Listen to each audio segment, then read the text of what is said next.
Anyway तो ये है। इस बीच हमारे साथ एक्सिस सिक्योरिटी से राजेश पालिया साहब भी जुड़ चुके हैं। राजेश जी, 11,000 पे भी निफ्टी खरीदना है? अच्छा, निफ्टी और बैंक निफ्टी दोनों में से एक खरीदना है तो क्या खरीदेंगे?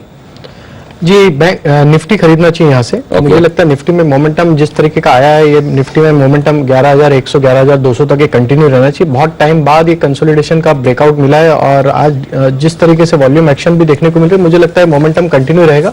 11,100 11,200 तक यहाँ से मूव एक्सटेंड होगा। बैंक निफ्टी में इसलिए अभी थोड़ा सा कॉशियस, कल आरबीआई पॉलिसी है तो थोड़ी सी वॉलेटिलिटी देखने को मिलेगी। हालांकि बैंक निफ्टी का स्ट्रक्चर भी पॉजिटिव है। हम लास्ट शो में भी डिस्कस किया था, 27,300 के ऊपर हम ट्रेड कर रहे हैं, तो 27,500 तक का तो एक टारगेट लगता है। तो 200 पॉइंट का तो एटलीस्ट मुझे लगता है कि बैंक निफ्टी में भी 200-250 पॉइंट का अपमूव यहाँ से बैंक निफ्टी में भी देखने को मिलेगा।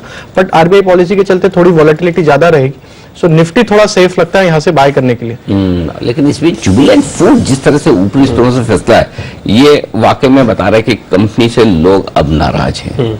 जिस तरह की हरकतें की है प्रमोटर ने कि पहले के हम रॉयल्टी लेंगे और फिर रॉयल्टी नहीं, चलिए छोड़ देते हैं, ये बाजार को पसंद नहीं आया। तो एक जो छोटी रिकवरी आई थी, इसलिए हमने कहा 1340 का जब लेवल आ गया तो वहां पर अब खरीदना है गैप्स। और बात भी हम यही कर रहे थे कि ऊपरी अब वो वैल्यूएशन नहीं मिलेंगे। धर्मेश जी, ये दिक्कत रहने वाली जुबिलेंट के साथ? बिल्कुल। ये 70-80 का पी मल्टीपल देते थे आप पहले अब नहीं देंगे ना? बिल्कुल नहीं, बिकॉज ये इंटेंट की बात आ गई यहाँ पे, माइनॉरिटी शेयर होल्डर्स, बिकॉज अब हमेशा आपको डर रहेगा कि इनकी नीयत ठीक नहीं। यस, और मार्केट ये चीज आज किसी भी कंपनी में लाइक नहीं करता। जहां भी प्रमोटर्स के इंटेंट की प्रॉब्लम आती है तो आप देखिए वो नीचे के नीचे लेवल्स पे ही ट्रेड हो जाएगा। चलिए, तो ये बात है जुबिलेंट फूड के लिए। किसी की तेजी की पोजीशन है तो स्टॉप लॉस कहाँ होना चाहिए? राजेश जी जल्दी से बता दीजिए, या बेच के निकल जाने का वक्त आ गया है? देखिए, बिल्कुल स्टॉक ने 200 डे मूविंग एवरेज के अभी लास्ट 2 दिन से उसके नीचे ट्रेड कर रहा है, तो मुझे लगता है कि अभी इसके नीचे रह गया, जो कि इसका लेवल आता है 1305 के आसपास। सो 1305 के नीचे अब ये कंटिन्यूस बेसिस पे, क्लोजिंग बेसिस पे रहा तो ये स्लाइड हो सकता है 1200 तक वापस। तो अभी भी किसी की तेजी की पोजीशन है तो फाइनल स्टॉप लॉस मेरे हिसाब से उसको 1250 का रख लेना चाहिए। अगर वो टूट जाता है तो फिर ये स्टॉक वापस 1200, इवन मुझे लगता है कि 1180 के जो नेक्स्ट मेजर सपोर्ट है वहां तक भी स्लाइड हो सकता है स्टॉक। सो 1305 ऊपर में इंपॉर्टेंट लेवल है, उसके ऊपर नहीं आता स्टॉक तो 1250 पहला लोअर साइड का लेवल है और दूसरा 1200। तो ये है आपके लिए। इस बीच बीटीएसटी का बिगुल, शुभम जी आप तैयार हैं? फिर से? अरे वाह, बताइए शुभम जी के लिए बिगुल।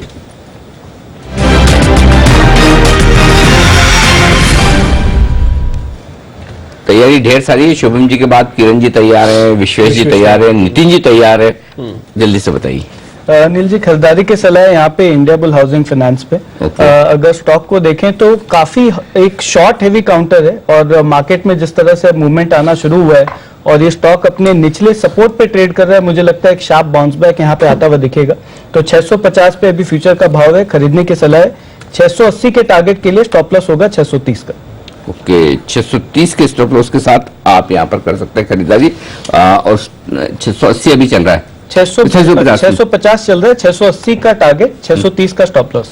ओके, ये सारे लेवल आपके फ्यूचर्स के? सब फ्यूचर्स के। ओके, शुभम जी के लिए ये है। और आइए अब बात करें विश्वेश जी हमारे साथ फोन लाइन पर। तो विश्वेश जी के लिए एक बार बीटीएसटी का बिगुल।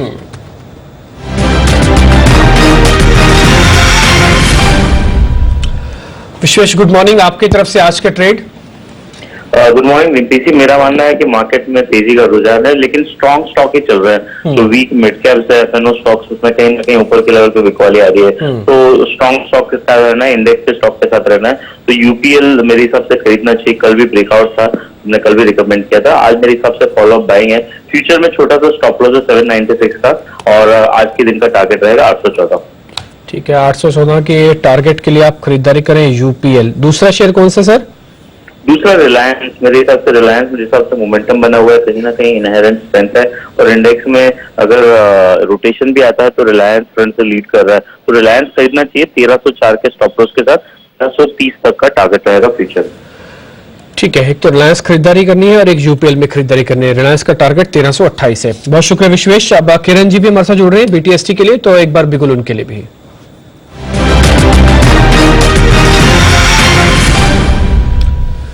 किरण जी बताएं, आपकी तरफ से आज का पहला ट्रेड। यस डिम्पी जी, पहले तो कल चलते हुए मार्केट में बीएमएल का मैंने सेल कॉल दिया था, वो सक्सेसफुली नीचे आया और बहुत अच्छे मुनाफे सबको मिलते नजर आ गए होंगे। ऐसे ही आज कॉल है, मंदी का ही एक कॉल है, वोल्टास, वो बेच के ही चलना चाहिए। बहुत ही स्ट्रांग कॉल है और चढ़ते हुए बाजार में मैं सेल कॉल की बात कर रहा हूँ। पिछले 2-3 महीने का एक कंसोलिडेशन था, इंपॉर्टेंट सपोर्ट था 525 का, ये इसने ब्रीच किया है, तो ये स्ट्रॉन्ग सेल कॉल है मेरी ओर से। मेरा पहला टारगेट रहेगा 515, दूसरा रहेगा 510, फ्यूचर के लेवल्स की बात कर रहा हूँ, और स्टॉप लॉस अभी 527 पे रखना चाहिए। तो ये मेरा पहला कॉल। ठीक है, दूसरा कॉल रहेगा एशियन पेंट्स, जो कि बाय करके चलना चाहिए। एशियन पेंट्स में मेरा मानना है कि काफी अच्छी ट्रैक्शन देखने को मिली है। ओपन ब्लू स्काई टेरिटरी में चला गया है ये काउंटर, तो मेरा मानना है कि काफी अच्छी परफॉर्मेंस देखने को मिल जानी चाहिए। 1460 का नजदीक वाला स्टॉप लॉस रहेगा, 1489 का पहला टारगेट, 1495 का दूसरा टारगेट। ठीक है, 1490 1495 तक के 2 टारगेट के साथ एशियन पेंट खरीदना है, वोल्टास को बेचना है। एक रेंज की 2 कॉल्स है। बस सर, बहुत शुक्रिया आपका। लेकिन बीटीएसटी का बिगुल एक बार फिर से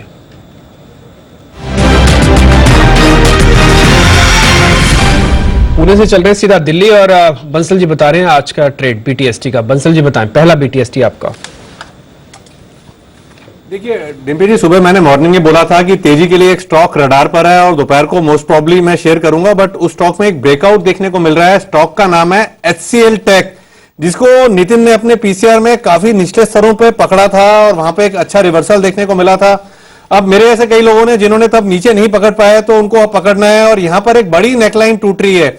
1060 की स्पॉट के अंदर एक बड़ी नेकलाइन टूट रही है और स्टॉक एक स्ट्रॉन्ग बाइंग कैंडिडेट है। HCL टेक को खरीदारी की राय है ओवरवेट के साथ, और जो लेवल्स में दे रहा हूं स्पॉट के लेवल्स हैं। 1040 का एक स्टॉप लॉस लगाएं और 1100 के पहला टारगेट के लिए इसको बाय करें। पहला टारगेट 1100, दूसरा टारगेट 1115, और HCL टेक एक स्ट्रॉन्ग बाय है मौजूदा स्तरों पर। ठीक है, HCL टेक एक खरीदारी का सौदा है, यहाँ पे इन स्तरों पर भी खरीदा जा सकता है। तो HCL टेक एक और बीटीएसटी कॉल। अब नितिन का पीसीआर।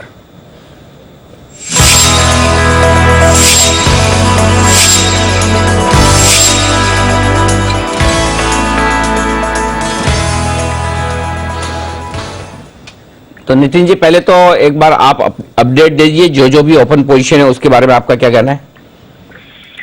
जी, 2 ओपन पोजीशन थी। एक तो HPCL की पुट थी 230 स्ट्राइक की, जो रिजल्ट आने के बाद अभी भी 13.5 में हम लोगों ने ली थी, अभी 12.5 का रेट चल रहा है, यानी कि पुट में कोई 1 रुपया का केवल नुकसान हो रहा है। और इसमें रिपेयर स्ट्रेटेजी ये फॉलो करनी है कि ये पुट आपको अभी से क्लोजिंग तक होल्ड करनी है, क्योंकि अभी भी जो फ्यूचर्स हैं इसके वो केवल 0.5% ऊपर है। 2% ऊपर जाने के बाद काफी तेजी से गिर रहा है स्टॉक, और ओपन इंटरेस्ट में करीब 6-6.5% की बढ़त आ गई है HPCL में। इसका मतलब है कि हो सकता है शॉर्ट पोजीशन बनी हो, क्योंकि ऊपर खुलने के बाद स्टॉक गिर रहा है।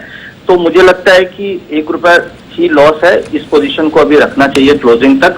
पॉसिबल है कि आपके बाइंग प्राइस से ऊपर 13.5 में हम लोगों ने बाइंग की है पुट, हो सकता है 14-14.5 के आसपास मिले, तो छोटा प्रॉफिट बुक करके निकल जाए। अब जो आपका स्टॉप लॉस होगा वो पुट के प्राइस में 9 रुपए का स्टॉप लॉस होगा। 12.5 की पुट है, 9 रुपए का स्टॉप लॉस रखें, और 13-14, 14.5 मिलता है तो एग्जिट कर जाएं। तो HPCL में ये अपडेट हो गया। दूसरे IGL की कॉल ऑप्शन कल हमने ली थी 300 स्ट्राइक की, जिसका 15 रुपया प्राइस है, 13-14 के आसपास ही बाइंग है। इसको होल्ड करना है, टारगेट 20 से 22 रुपए का रखा है। रिजल्ट आने बाकी है, डेटा काफी पॉजिटिव दिख रहा है। सुबह सुबह ओपनिंग में ही आप देखेंगे तो 13% का ओपन इंटरेस्ट ऐड हो गया और स्टॉक बिल्कुल फ्लैट है। प्रीवियस डे में काफी अच्छा एडिशन एंड मूवमेंट था, तो ये जो 13% का ओपन इंटरेस्ट एडिशन है, मैं इसको पॉजिटिव मान रहा हूँ बिफोर रिजल्ट। तो क्लोजिंग तक एक अपसाइड टारगेट के लिए होल्ड करना चाहिए।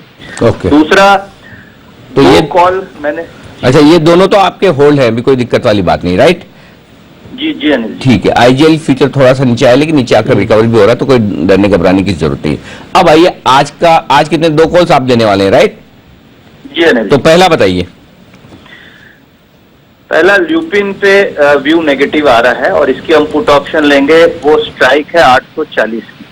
840 की पुट ऑप्शन आपको 34-35 में अभी मिल रही है। इसका टारगेट हम 55 रुपीज का रख रहे हैं और स्टॉप लॉस 20 रुपए का रखा है। ओके। ल्यूपिन 840, ल्यूपिन का रिजल्ट आज ही है, तो 840 का पुट खरीदना है 20 रुपए के टारगेट के नहीं 20 रुपए के स्टॉप लॉस के साथ 55 रुपए के टारगेट के लिए। इस वक्त क्या दाम चल रहा होगा लुपिन के इस पुट का, नितिन जी?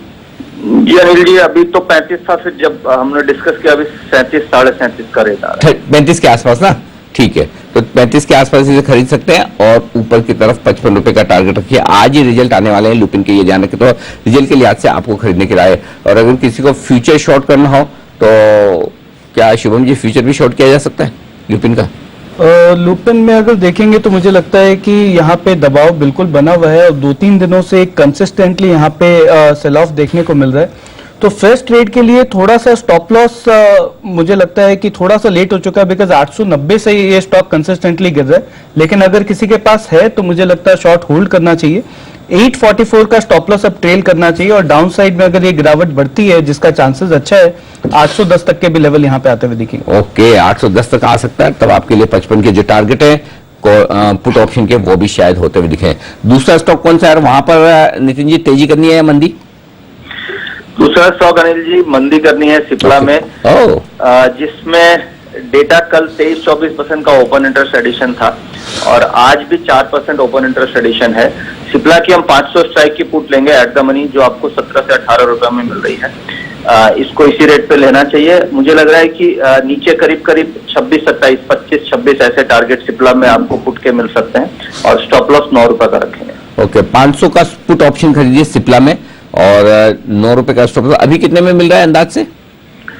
अभी 18, साढ़े 18 ऐसे मिल रहा है। ओके, 18, साढ़े 18। अब ये थोड़ा सा मूव भी कर गया है तो इसका टारगेट 25 की जगह आप 28 रुपए भी रख सकते हैं। हाँ। सिप्ला में मूवमेंट ज्यादा आती है तो हम 3-4 रुपए ऊपर टारगेट रिवाइज कर सकते हैं। तो सिप्ला में तो आनी है, क्योंकि सिप्ला में कल आशीष जी भी फ्रेश कॉल ट्रिगर करके गए हैं मंदी का। मेरे ख्याल से 510 रुपए के आसपास उन्होंने कहा भी था फ्यूचर्स बेचने की राय।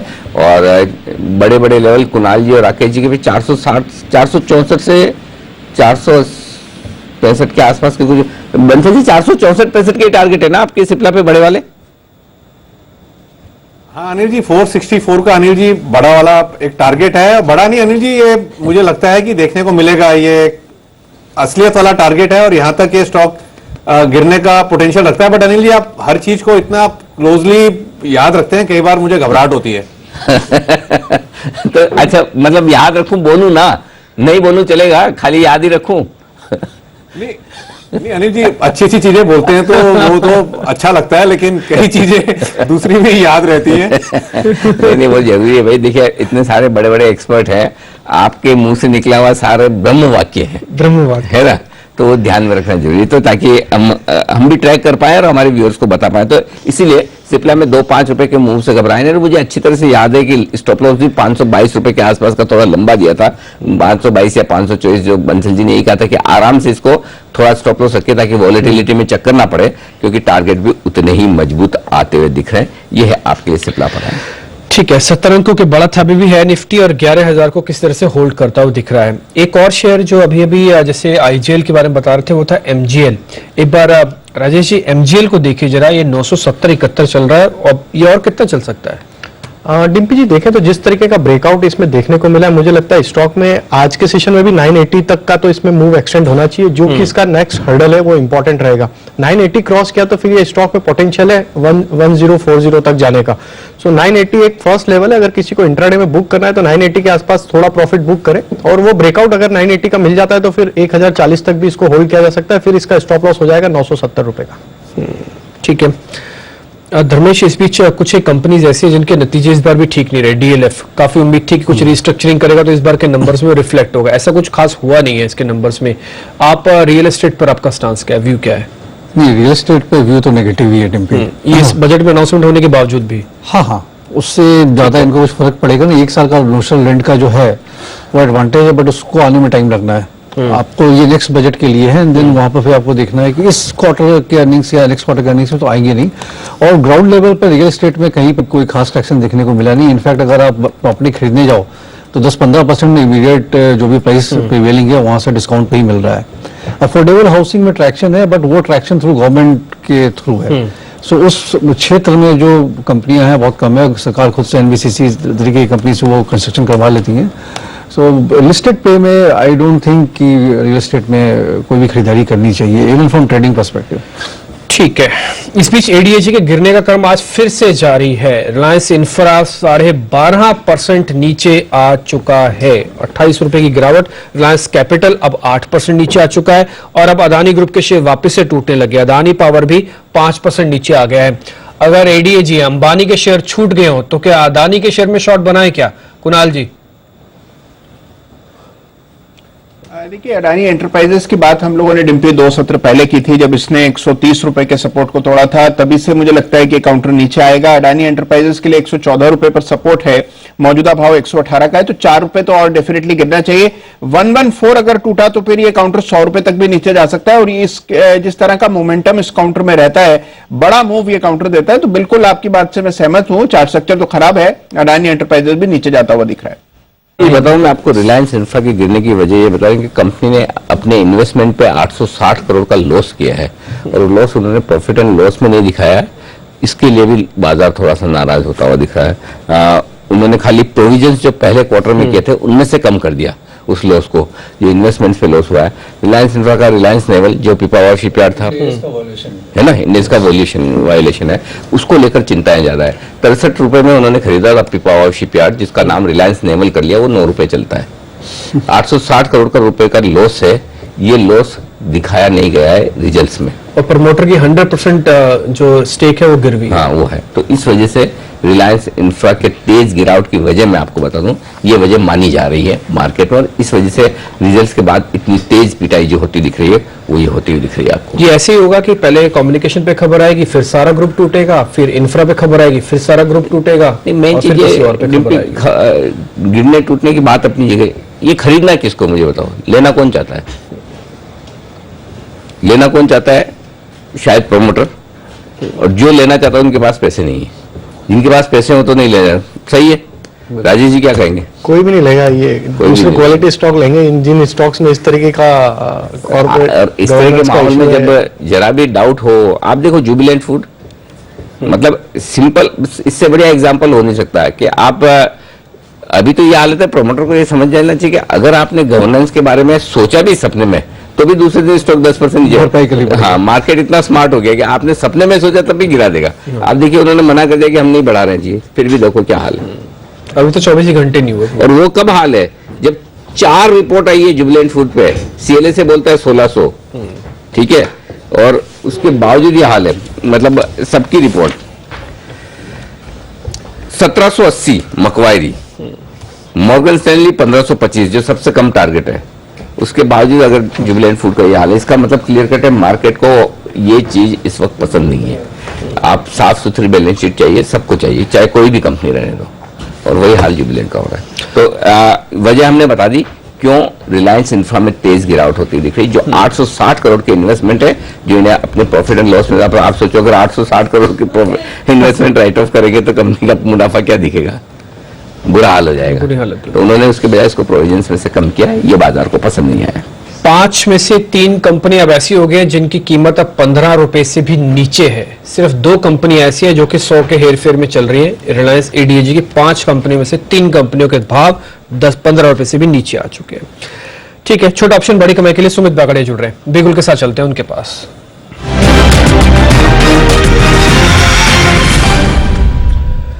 Sumit ji, good morning. आपकी तरफ से आज का पहला ऑप्शन का ट्रेड।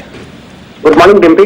Morning sir. आज पहला ऑप्शन का ट्रेड जो अच्छा समझ में आ रहा है वो बैंकिंग स्पेस में से आईसीआईसीआई बैंक है। आईसीआईसीआई बैंक में आज मोमेंटम स्टार्ट हुआ है और स्टॉक यहाँ से एक अच्छा मूव दिखा सकता है। 360 का कॉल लेने की सलाह रहेगी, जो कि 9 से 10 रुपए के आसपास अभी अवेलेबल है। 7 रुपए का इसमें स्टॉप लॉस लगाना है और ऊपर में इमीडिएटली 1 से 2 दिनों या 2 से 3 दिनों के अंदर 14 से 18 रुपए तक का मूव हमको देखने को मिल सकता है। ठीक है, इंटरेस्टिंग। आज हम बात भी कर रहे थे आईसीआईसीआई बैंक के अंदर आज खरीदारी हुई है, कॉल है। दूसरा शेयर कौन सा है सर?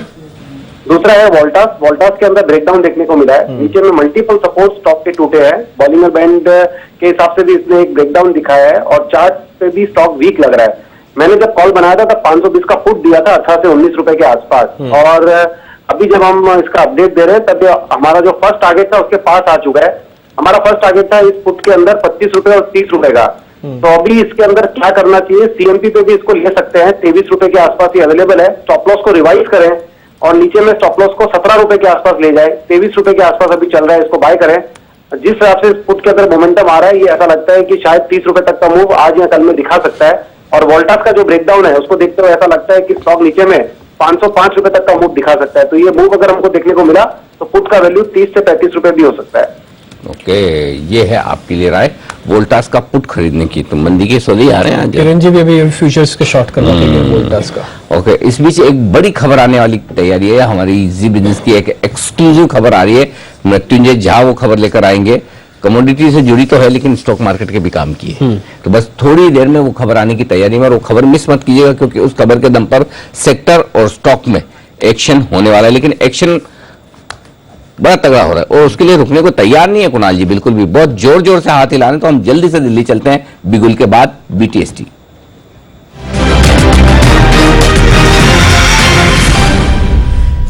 कुणाल जी का लगता है पहला ही कॉल है आज सुबह का, इसलिए एकदम कुणाल जी बहुत जल्दी से बताने के लिए तैयार है। कुणाल जी बताइए। अनिल जी देखिए, जो कमजोर क्वालिटी के शेयर्स हैं वो सारे एक एक करके बिल्कुल धाराशायी हो रहे हैं। और एक काउंटर जो मुझे लगता है कि अब इस सूची में शामिल होने वाला है वो है पीसी ज्वेलर्स, जिसको मौजूदा स्तरों पर शॉर्ट करें। पीसी ज्वेलर्स का भाव अभी फ्यूचर्स में 60 रुपए 75 पैसे के आसपास चल रहा है। एक बड़ा ब्रेकडाउन पीसी ज्वेलर्स में आता हुआ दिख रहा है। और जिस तरह का हश्र हमने रिलायंस पावर, रिलायंस इंफ्रा और जैन इरिगेशन जैसे शेयर्स का होता हुआ देखा है, मुझे लगता है कि बिल्कुल उसी क्रम में ये काउंटर भी नीचे जाएगा। बड़ा सपोर्ट सीधा 50-51 के रीजन में है। तो मुझे लगता है यहां से 10 रुपए तक की गिरावट आपको पीसी ज्वेलर्स में जल्द आते हुए दिखेगी। मौजूदा स्तरों पर पीसी ज्वेलर्स को शॉर्ट करना है। स्टॉप लॉस 64 रुपए पर स्टॉक की वॉलेटिलिटी के मद्देनजर रखना है। 56 रुपए का पहला टारगेट और 52 रुपए का दूसरा टारगेट है। तो 56-52 के लिए बेचें और स्टॉप लॉस रखें 64 पर सभी लेवल्स फ्यूचर्स के। लेकिन इसमें एक चीज मैं कहना चाहता हूं, और वो बंसल जी आपको एक बार मतलब है ना, वो है तो नहीं हमारे पास, लेकिन होती तो जरूर 21 तोपों की सलामी हम देते हैं आपको। मतलब गजब है। मतलब आपने 2 स्टॉक के लिए 21 तोपों की सलामी देना चाहता हूं। पहला तो रिलायंस कैपिटल। हाँ। जो रिलायंस कैपिटल आपने बोला कि इसका हाल डीएचएफएल जैसा हो जाएगा, मतलब कोई रिलायंस इंफ्रा के लिए बोले तब तो समझ में आता है कि चलो ठीक है। रिलायंस कैपिटल जिसके पास अच्छा खासा म्यूचुअल फंड है, इंश्योरेंस कारोबार, इंश्योरेंस तो खैर चलिए अलग हो गया, लेकिन सब कुछ ठीक है। उसके बावजूद मेरे ख्याल से 190 से 135 तक आने में इसने वक्त ही नहीं लगा, 140 तक आने में वो। और दूसरा है आईडीबीआई। पूरा हिंदुस्तान को ये लग रहा था कि एलआईसी हो गया और आईडीबीआई के लिए जो खराब समय था सब खत्म हो गया। 58-60 रुपए में सबके पोर्टफोलियो से निकाल बाहर करने की बात आईडीबीआई के लिए की थी। और कल एक और स्टॉक बोला था, वो था एचडीआईएल। बंसल जी सवाल तो वही है, जवाब बदला हो तो बता दीजिए, कैसे कर लेते हैं आप? नहीं अनिल जी देखिए, आपके साथ रहते हैं अनिल जी, जैसे आपने बोला अभी 21 तोपों की सलामी देते। देखिए आप जो अनिल जी मान सम्मान और हौसला अफजाई करते हैं उसके सामने तो ये सब कुछ नहीं है। आपका अनिल जी मोटिवेशन रहता है, ना सिर्फ मैं, कुणाल जी, आशु जी भी काफी मोटिवेटेड रहते हैं। देखिए नए नए शेयर निकाल रहे हैं, वो भी नितिन जी भी। आशु जी को तो मैं वैसे बहुत ज्यादा मोटिवेट करना नहीं चाहता है। आशु जी को तो मैं करना नहीं चाहता, वैसे हो जाते वो अलग बात है क्योंकि उनसे डर बहुत लगता है लोगों को कि लेकिन आशु जी की भी बात माननी पड़ेगी, एकदम लॉजिकली और परफेक्ट बात करते हैं। मैं जो लोग है ना थोड़ा परेशान है, बहुत सारे लोग ट्विटर पे मैसेज करते हैं आशु जी को टीवी मत दिखाया करो, आते मार्केट गिरना शुरू है। देखो भाई, मैं एक सिंपल चीज बोलता हूँ। पहली चीज तो ये कि कोई कुणाल जी, राकेश जी, आशु जी, अनिल जी या बाकी सारे एक्सपर्ट, इनके बोलने से मार्केट गिरता है बढ़ता नहीं, ये गलत फहमी निकाल दीजिए। अच्छा, फिर भी आपको गलत फहमी नहीं निकालनी है तो फिर दूसरा काम क्या करना है? जब आपको लगता है इनके बोलने से होता तो फिर इनके साथ हो लीजिए, फिर अगेंस्ट क्यों जाना है? वो चिल्ला चिल्ला के बोल रहे हैं आर कैप बेच दीजिए, चिल्ला चिल्ला के बोल रहे हैं रिलायंस इंफ्रा बेच दीजिए। अब कल भारतीय एयरटेल 5-7 रुपए बढ़ गया तो सबको तकलीफ है।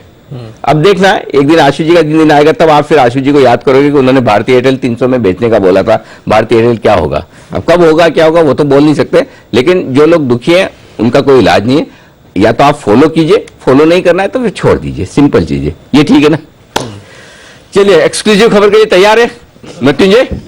चलिए, तो आ रही है जी बिजनेस की बड़ी एक्सक्लूसिव खबर शुगर सेक्टर को लेकर, जो इस सेक्टर के लिए बेहद काम की है, बेहद बड़ी है। बताने के लिए मृत्युंजय तैयार है। मृत्युंजय बताइए क्या खबर लाए आप? खबर यह है अनिल जी कि चीनी की एमएसपी, जो न्यूनतम समर्थन मूल्य है चीनी का, वो 1 से 2 रुपए प्रति किलो बढ़ सकता है और सरकार जल्द इसकी मंजूरी दे सकती है। यानी अब जो चीनी की एमएसपी है वो 29 रुपए से बढ़कर 30 या 31 रुपए प्रति किलो हो सकती है। और आपको बता दें कि कुछ दिन पहले तक सरकार का यह इरादा बिल्कुल नहीं था कि एमएसपी बढ़ाई जाए, क्योंकि घरेलू बाजार में, रिटेल में जो चीनी के दाम थे वो 38 से 40 रुपए प्रति किलो के आसपास थे। तो सरकार को यह डर था कि कि अगर एमएसपी यहां पर चीनी की बढ़ाई जाएगी तो रिटेल में चीनी के दाम और बढ़ जाएंगे, जो सरकार चाहती नहीं है। चुनाव का समय है, ऐसे में अगर चीनी के दाम बढ़ेंगे, और 4 ऐसी कमोडिटी है अनिल जी देश में जो राजनीतिक रूप से काफी संवेदनशील कमोडिटी मानी जाती है, चीनी, दाल, तेल और प्याज। चीनी, दाल, तेल और टमाटर नहीं है? टमाटर ठीक है, कभी तो सीजनल है, लेकिन ये चारों कमोडिटी ऐसी है कि जिसके दाम बढ़ने पर सरकार तुरंत अलर्ट मोड में आ जाती है। सही है। तो सरकार ये चाहती नहीं थी कि दाम यहाँ पर रिटेल में बढ़ जाए, लेकिन हालात हाल के दिनों में ये बदले हैं। और कल ही हमने ये रिपोर्ट दिखाई थी कि 31 जनवरी तक जो चीनी मिलों के ऊपर बकाया है गन्ना किसानों का, वो 20,000 करोड़ के स्तर पर पहुंच गया है, जो कि अब तक का रिकॉर्ड है। कभी भी जनवरी के महीने में इतना ज्यादा एरियर नहीं बना था गन्ना किसानों का चीनी मिलों के ऊपर। तो ये काफी एक अलार्मिंग सिचुएशन है, और उसी को देखते हुए अब कहीं ना कहीं जो हमें जानकारी मिल रही है कि सरकार 1 से 2 रुपए प्रति किलो एमएसपी बढ़ा सकती है। हालांकि जो चीनी मिलें हैं उनकी एक डिमांड है कि 5 से 6 रुपए प्रति किलो एमएसपी बढ़ाई जाए, क्योंकि चीनी मिलों को लागत से 5 से 6 रुपए प्रति किलो कम के भाव पर चीनी बेचना पड़ रहा है। लेकिन सरकार इतनी ज्यादा बढ़ोतरी के पक्ष में नहीं है, 1 से 2 रुपए प्रति किलो की बढ़ोतरी एमएसपी में हो सकती है। और जो हमारे सूत्र ये बता रहे हैं, हमारे सूत्र को और ज्यादा मजबूती, एक अभी भी व्हाट्सएप पे एक मैसेज आया है मेरे पास और लेटर है इनफैक्ट, और जिसमें ये लिखा गया है, ये उत्तर प्रदेश सहकारी चीनी मिल संघ लिमिटेड का ये लेटर है, और इसमें इन्होंने लिखा है कि अगर भारत सरकार चीनी की एमएसपी बढ़ाती है तो जिन लोगों ने कोऑपरेटिव मिलों से चीनी की डील की है उन्हें बढ़े हुए भाव पर ही चीनी मिलेगी। तो ये लेटर भी इस बात की पुष्टि कर रही है कि हो सकता है कि सरकार जल्द इस मुद्दे पर कोई फैसला ले ले। ओके, तो ये है बड़ी खबर। गन्ने के बकाये में जबरदस्त बढ़ोतरी से इरादा बदल चुकी है सरकार, और अब दाम बढ़ेंगे। चीनी कंपनी को फायदा होगा 2 कंपनियों को, बलरामपुर और धामपुर। वैसे तो पूरे सेक्टर के लिए अच्छी खबर है, लेकिन बलरामपुर और धामपुर ये 2 शेयर हैं जिनके लिए ज्यादा अच्छी बात है। लेकिन धर्मेश जी, आप खरीद पाते हैं, हिम्मत करते हैं चीनी शेयर? बिल्कुल नहीं, कभी नहीं। इतनी तेजी हो जाती फिर भी मिस हो जाता है। बट उसका मंदी भी बहुत जोर से आती है चीनी में, प्रोडक्शन तो वैसे भी इस बार काफी अच्छा सरप्लस आ रहा है। लेकिन बंसल जी, बीच में एक बार आपने खरीदने के लिए बोला था ना, कौन सा बलरामपुर या धामपुर, कुछ तो बोला था, मुझे ऐसा याद आ रहा है। बंसल जी ने बोला या कुणाल जी ने बोला, किसने बोला, जरा बताओ। मेरे ख्याल से हम लोगों ने दोनों ने ही बलरामपुर पे खरीदारी की राय दी थी, और उसके अलावा हम लोगों ने कई सारे और स्टॉक्स पे, प्राज इंडस्ट्रीज पर भी ब्रेकआउट जब आया तब उसमें खरीदारी की राय दी थी, और उसके बाद उन सभी स्टॉक्स में बड़ी तेजी बनी है। तो बिल्कुल इन स्टॉक्स में जिनके पास पोजीशन है अभी भी होल्ड करना चाहिए। बात सही है कि स्टॉक्स सीरियल अंडर परफॉर्मर रहे हैं, लेकिन जैसा कि आपने भी पहले एक बार कहा है कि इन स्टॉक्स ये साइक्लिकल बिजनेसेस हैं, और इनका साइकिल अब रिवर्स होता हुआ चार्ट्स पर भी नजर आ रहा है, और शायद आपको भी महसूस हो रहा है। तो मुझे लगता है इन स्टॉक्स में आपको आने वाले वक्त में बाजार के मुकाबले आउट परफॉर्मेंस देखने को मिलेगा। अब याद आया, मुझे बिल्कुल ध्यान आ गया, मैंने आपसे कनेक्शन भी पूछा था, डिस्क्लेमर भी पूछा था, क्योंकि बलरामपुर चीनी के जो प्रमोटर हैं विवेक सरावगी साहब है, तो मैंने कहा कुणाल जी, विवेक जी का कोई कनेक्शन तो नहीं है सरावगी वाला? तो इन्होंने डिस्क्लेमर देता कि नहीं, ऐसा कुछ नहीं है, आप इन्हें मतलब बिल्कुल अलग अलग ही समझा जाए। तो यही था ना, बराबर याद आ गया ना कुणाल जी, ऐसे ही था कुछ? बिल्कुल सही पहचाना अनिल जी। आपकी याददाश्त की तो आज इतनी प्रशंसा है, जितनी की जाए उतनी कम है। बिल्कुल आपने सही, उस दिन यही बात हो रही थी। और उससे पहले भी अनिल जी, अगर आपको याद हो, जब हमने प्राज इंडस्ट्रीज पर एक बहुत बड़ा ब्रेकआउट आया था, तब आपने इथेनॉल की जो पूरी स्टोरी है वो समझाई थी, और आपने कहा था कि जो असली तेजी है इन काउंटर्स में वो चीनी की वजह से नहीं है, बल्कि इथेनॉल की वजह से, और बिल्कुल उसी वजह से वो काउंटर्स में भी बड़ी तेजी बनी। बिल्कुल इथेनॉल की बात कुणाल जी ने की है, तो ये इस पे खबर और है जो हमने पहले दिखाई थी कि इथेनॉल उत्पादन के लिए चीनी मिलों को सस्ता कर्ज मिल सकता है। ये हमने पहले दिखाई थी, इसके ऊपर भी फैसला हो सकता है कि जल्दी आ जाए। अभी 1.5 महीने पहले 14 करोड़ लीटर इथेनॉल का उत्पादन करता है धामपुर, 12 करोड़ लीटर करता है बलरामपुर, 8 करोड़ लीटर की और एडिशनल कैपेसिटी आ रही है बलरामपुर की। फिर बलरामपुर सबसे बड़ा हो जाएगा 20 करोड़ लीटर। तो जब भी इथेनॉल से जुड़े कोई भी अच्छी खबर आए, बलरामपुर धामपुर 2 शेयरों को खरीदना है।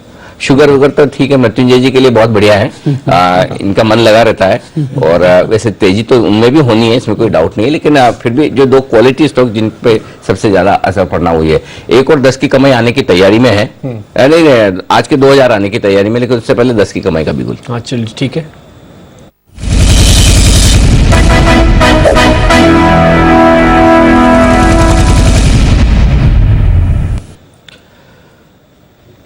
तो आज 10 की कमाई की शुरुआत कर रहे हैं राजेश जी के साथ, और उनसे जानते हैं। लेकिन इस बीच में आपको बाजार की स्थिति बता दूं, रुक सा गया है मार्केट, ऐसा लग रहा है पिछले 10 मिनट से 76 अंकों की बढ़त के साथ 11,010 का स्तर है।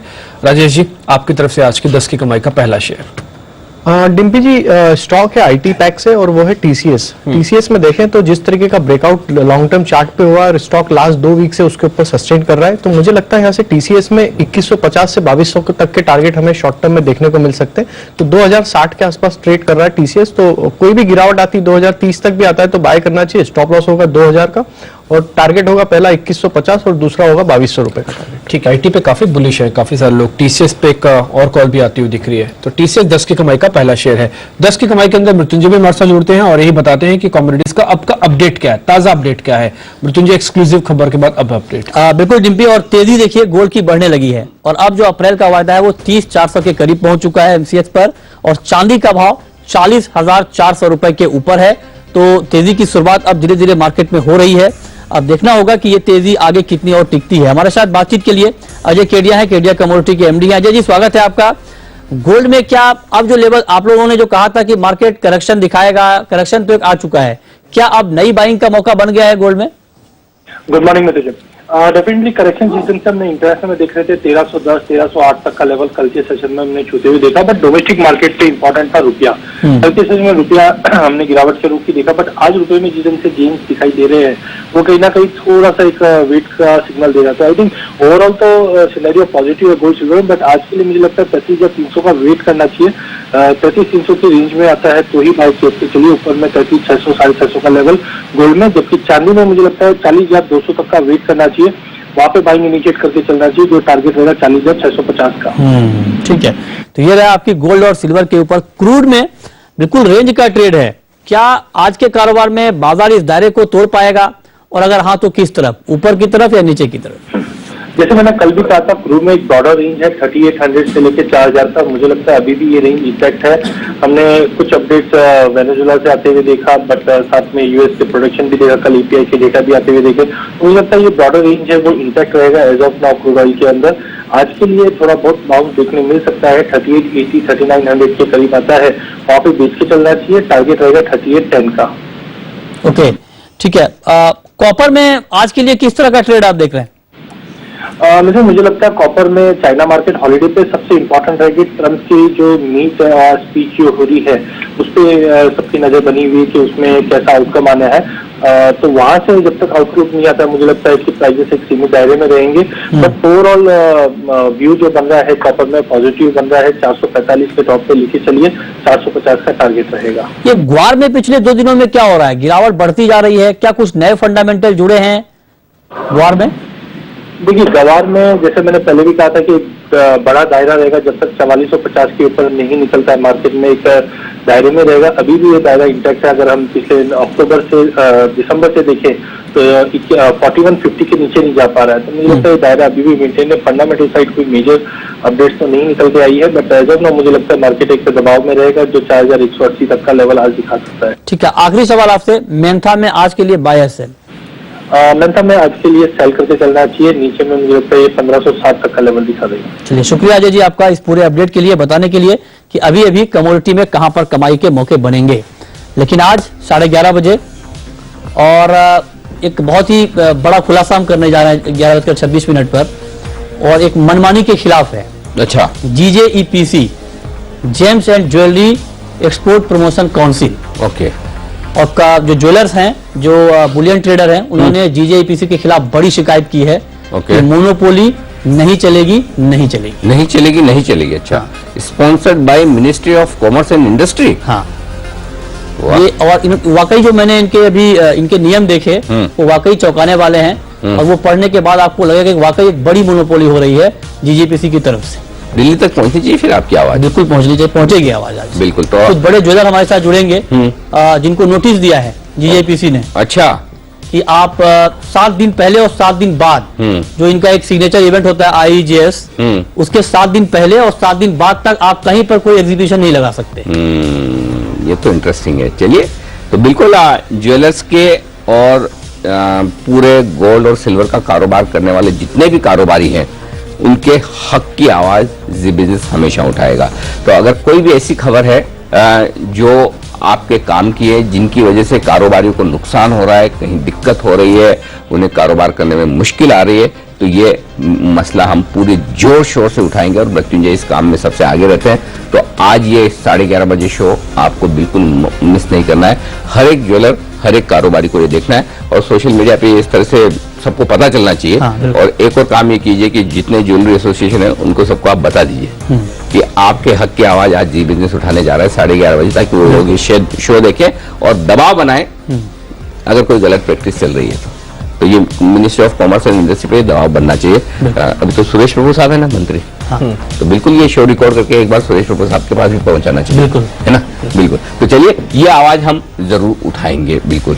ठीक है, आज के 2000 अगर तैयार है बस 2 मिनट दीजिए। मैं वो मृत्युंजय इतने बढ़िया बता रहे थे, मैं उसमें रह गया, तो जब तक 2000 तैयार नहीं करा 2 मिनट की कमाई का फिर बिल्कुल बजा लेते हैं, क्योंकि शुभम तैयार है अपनी ट्रेड के साथ।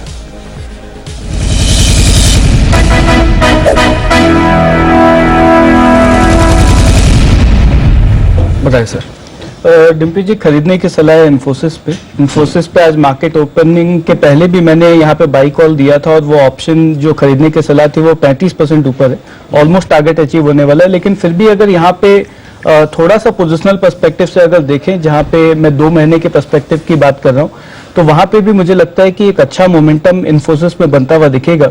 और यहाँ पे डेरिवेटिव डेटा अगर देखेंगे तो लास्ट एक्सपायरी तक इवन दो हाईएस्ट पॉइंट पे था फिर भी शॉर्ट्स बन रहे थे, बट अब वहां पे शॉर्ट कवरिंग पहले हुआ और अब यहाँ पे स्ट्रॉन्ग लॉन्ग्स बिल्ड होते जा रहे हैं। और टेक्निकली भी अगर देखें तो एक कंटिन्यूएशन पैटर्न से ब्रेकआउट हुआ है, जिसका मतलब है कि यहाँ पे और आने वाले दिनों में अपसाइड देखने को मिलेगा। तो 850 के टारगेट के लिए इन्फोसिस को खरीदना चाहिए, 715 का स्टॉप लॉस मेंटेन करें। ठीक है, आज सुबह आपने 770 के कॉल भी प्लस करवाई थी, वो कॉल के दाम भी 13 रुपए वाला अभी 18 रुपए पे। हाँ, 13 वाली कॉल वो 18 हो गई है और आपकी सुबह की कॉल भी है और साथ ही इन्फोसिस पे अब आप 10 की कमाई यानी कि इन्वेस्टमेंट के पॉइंट ऑफ व्यू से दे रहे हैं। आज दोनों 10 की कमाई आईटी कंपनी से, पहला टीसीएस राजेश जी ने दिया और दूसरा शुभम कह रहे हैं इन्फोसिस करे खरीदारी। 10 की कमाई का एक बार और फिर से बिल्कुल, क्योंकि चलना होगा दिल्ली और बंसल जी कुणाल जी के पास भी है जो ट्रेड वो जानते हैं।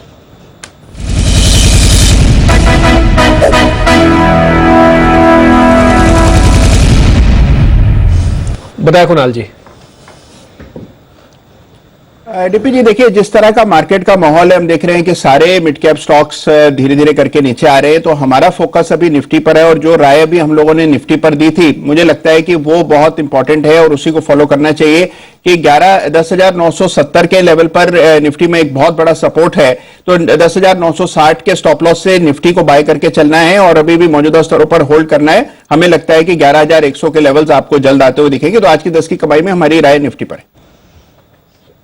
ठीक है, इस बीच कुछ एक और शेयर, टाटा केमिकल, आज हमारा एक शेयर था जो हमने आज स्टॉक ऑफ द डे के अंदर दिया था, तेज गिरावट इसके अंदर है और 6% ये शेयर नीचे आ चुका है। 605 का सर आज जैसे 620 पे खुला था, लेकिन उसके बाद और कमजोर हुआ है। शुभम एक बार जरा इसको वापस से चेक करें और कितना टूटेगा ये।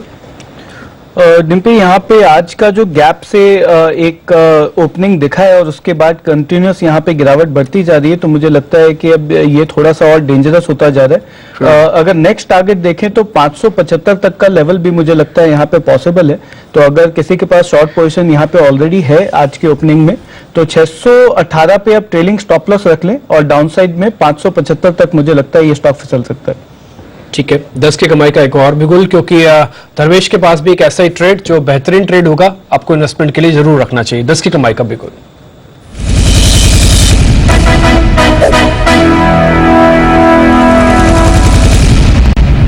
बताएं सर। डिम्पी जी, भारत इलेक्ट्रॉनिक्स खरीदने की सलाह।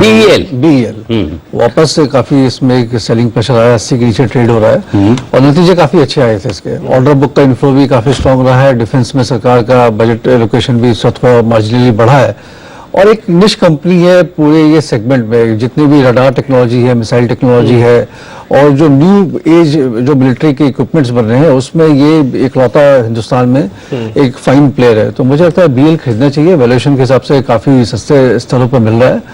और ट्रेडिंग पर्सपेक्टिव के हिसाब से बात करें तो 8-10 रुपए की मूवमेंट थोड़ी भी स्टेबल मार्केट में आ जाती है इसमें। और लंबी अवधि के लिए 1 से 3 साल के नजरिया अगर है तो 120 से 130 रुपए का वैल्यूएशन के हिसाब से टारगेट प्राइस निकल के आता है FY21 के अर्निंग्स के हिसाब से। अच्छा, 120 तक का टारगेट है। ठीक है, इंटरेस्टिंग। अभी तो है 80 रुपए का शेयर, लेकिन हाँ 120 तक का टारगेट, इसमें तो खैर कोई दो राय नहीं। सरकार ने जिस तरह का डिफेंस बजट बढ़ाया है, ऐतिहासिक है, और उसका फायदा इसको बीईएल को जरूर बैलेंस शीट्स के तौर पे मिलेगा। एक दिक्कत थी मार्जिन वाली, वो मार्जिन एडजस्ट हो गया ना, जो पहले 5% सरकार कम कर रही थी। हाँ, बट उसमें फिर एस्केलेशन क्लॉज भी था और डेप्रिसिएशन का मेथड भी उन्होंने चेंज किया था। तो नॉर्मली अगर एक 100-125 बेसिस पॉइंट का उस पर इम्पैक्ट आता, बट वो आएगा नहीं। इस पर मार्जिन इंप्रूवमेंट भी काफी अच्छे रहते हैं, और जो नए ऑर्डर्स इनको मिल रहे हैं वो हाई मार्जिन ऑर्डर्स हैं। ठीक है, मतलब एडजस्ट हो जाएगा Yes, ऑटोमेटिकली। yes. वो 21 से वैसे भी इफेक्टिव होना था, but it will be adjusted. ठीक है, एक रिपोर्ट पे भी हमको ऐसा ही लगा, लेकिन धर्मेश ने एक और स्टडी की आपके सामने रख रहे हैं, इसलिए उनसे पूछना वाजिब भी था।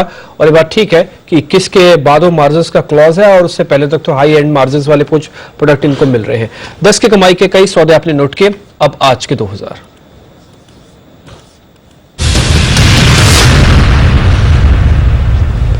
ये आज के 2000 वाला स्टॉक जो अभी मैं बता रहा हूँ डिम्पी, ये इंस्पायर्ड है सुजलॉन से, शॉर्ट एसोसिएट से, रिलायंस इंफ्रा से, और बताऊं इतना काफी चल जाए। सीधा स्टॉक ही बता देता हूँ। जीएमआर इंफ्रा 15 रुपए के आसपास, जीएमआर इंफ्रा 14.80 15 रुपए, 14.75 15 रुपए है। सिंपल फॉर्मूला है, जो हाल रिलायंस इंफ्रा का हो रहा है, जो सुजोन का हो रहा है, सिर्फ एक ही वजह से। एक फॉर्मूला हमने आपको बताया कि भाई जहां कामकाजी मुनाफे से ज्यादा आपको ब्याज भरना पड़ रहा है, वहां पे हालत क्या होगी। अब आपको एक फिगर बताता हूँ, यहाँ पर जितना कामकाजी मुनाफा उससे ज्यादा इन्हें ब्याज भरना पड़ रहा है। Point number 1, debt equity ratio अंदाज लगा सकते हैं क्या होगा? 6.25 टाइम। मतलब हर एक के सामने, हर एक शेयर के सामने 6 रुपए का डेट लिया हुआ है, 1 रुपए के शेयर के सामने। 400 रुपए का कामकाजी, 400 करोड़ का कामकाजी मुनाफा है पिछले साल का, 800 करोड़ का ब्याज है। अभी कितने दिन तक चलेगा आप सोच लीजिए। अच्छा, एक और ट्रेंड बता दूं बड़ा इंटरेस्टिंग। पिछले साल ब्याज भरने में 17% की बढ़त हुई है, और आय जो है उसमें 6% की कमी आई है, और गैप हो गया। एक और फिगर पहले 6 महीने का बताता हूं मैं आपको, और वो ये है कि 17% फिर से ब्याज बढ़ा है और आय 11% बढ़ी है। तो मेरा मानना है कि अब इनका कामकाजी मुनाफा रह जाएगा खाली 350 करोड़ का, और इनका ब्याज बढ़कर हो जाएगा 900 करोड़ रुपए। और अब दूसरी बड़ी दिक्कत है कि चलो ब्याज तो है, अब तो जिन लोगों ने, अगर समझिए कोई लोन मैच्योर हो गया, आ गया, तो अभी कोई ऐसे माहौल में कोई वापस रिन्यू करेगा? ये स्टॉक परफेक्ट अगला है ऐसा जो 10 के नीचे जा सकता है। फिर अगर यही बैलेंस शीट के हाल, अनलेस कि कहीं से पैसा आ जाए कंपनी, वो तो हमें पता नहीं, अगर प्रमोटर कहीं से पैसा ले आए तो। लेकिन जिस तरह से कामकाजी का मुनाफे से ज्यादा अगर कोई कंपनी ब्याज भर रही है, तो फिर वो तो काम से गया। तो मैं, अगर आशु जी होते तो उनसे भी एक बार उनसे पूछ लेता, जरूर राय लेता। लेकिन अगर ये सिचुएशन है तो फिर स्टॉक के लिए बड़ा मुश्किल वाला मामला है। बंसल जी, आप सहमत हैं? और अगर हैं शॉर्ट करने की राय से, तो फिर मुझे स्टॉप लॉस और टारगेट बताएं। अगर इसको आना है तो फिर 10 रुपए आना है, नहीं तो फिर अगर बच गया तो फिर बच ही गया। लेकिन अगर ये बैलेंस शीट नहीं सुधरी तो फिर 10 रुपए होना है इसे। अनिल जी, बिल्कुल मैं आपकी राय से सहमत हूं, और ये स्टॉक बिल्कुल अनिल जी मेरे रडार पर है। मौजूदा सर 14 रुपए 75 पैसे का चल रहा है अनिल जी। जिसने सुन के शॉर्ट करा हुआ है अनिल जी, वो ऊपर में 15 रुपए 25 पैसे का स्टॉप लॉस लगाया अनिल जी। इसके लिए मेक और ब्रेक लेवल है 14 रुपए 60 पैसे। स्टॉक तो अनिल जी जाएगा, डिस्ट्रीब्यूशन क्लियरली विजिबल है।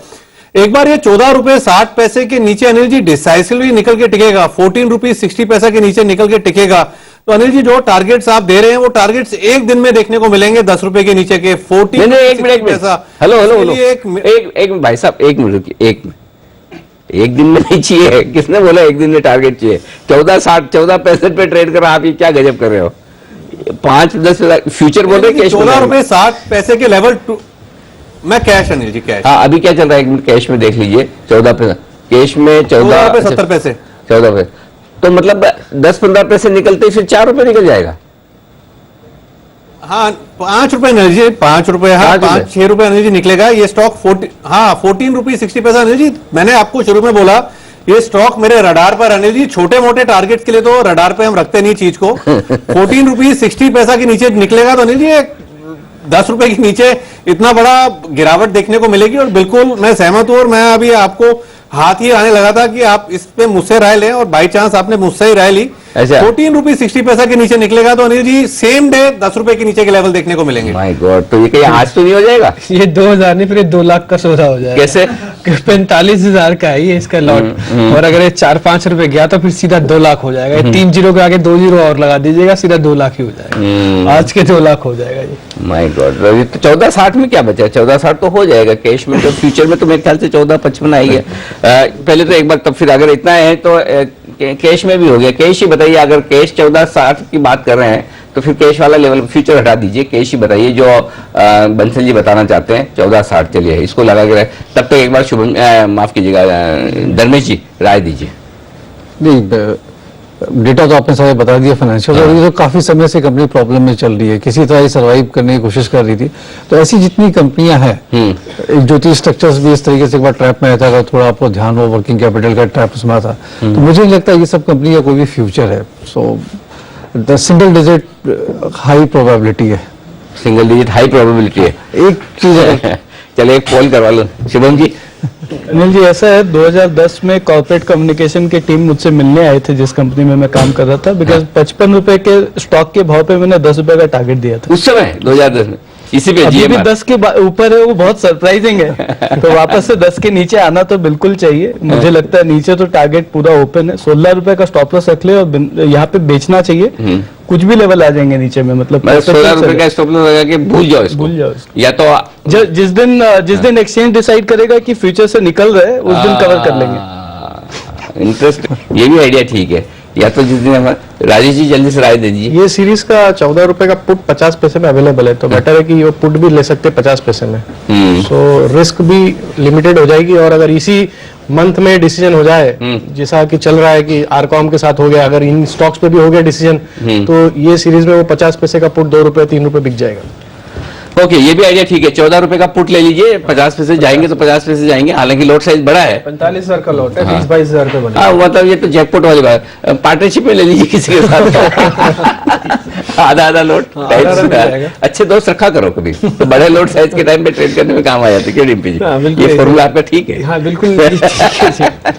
चलिए विदा लेंगे सभी एक्सपर्ट से। बहुत बहुत शुक्रिया आप शुभम जी, धर्मेश जी और राजेश जी, आप सबका वक्त निकालने के लिए, स्टूडियो में आने के लिए। कुणाल जी और राकेश जी, आपका भी धन्यवाद।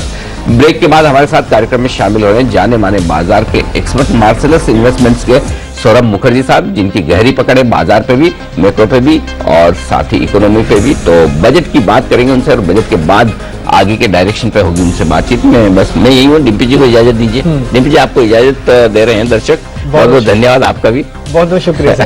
ओके, ब्रेक के बाद बात करते हैं सौरभ मुखर्जी साहब के साथ।